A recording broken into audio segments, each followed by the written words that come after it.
Баршаңызға сәлем. Бүгін сіздерге сүттен қоймалжың әрі өте дәмді болып шығатын кремнің рецептімен бөлісемін. Ең алдымен 3,2% сүтімізді ыдысқа құйып жақсылап ысытамыз. Үстіне 82,5% сапалы сары майымызды қосып, майымыз ерігенше орташа отта үнемі араластырып тұрамыз. Сары май толығымен еріп, сүтіміз қайнай бастаған уақытта отымызды өшіріп, үстіне табиғи ақ шоколадты қосып, шоколадымыз ерігенше жақсылап араластырамыз.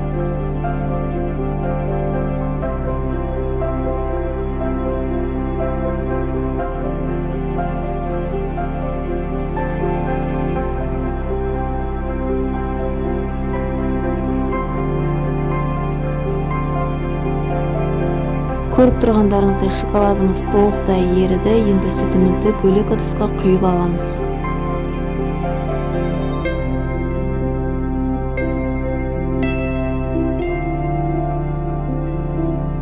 Шоколадтың қалдықтары қалып кетпес үшін блендермен жақсылап араластырып аламыз.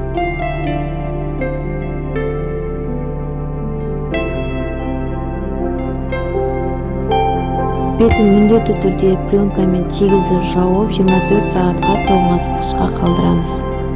Бұл кремнің ерекшелігі бір күн тұру керек, сол кезде миксермен араластырғанда сүтіміз кремге айналады. 24 сағаттан соң сап-салқын сүтімізді ыдысқа құйып, миксермен орташа жылдамдықта крем болғанша араластырамыз.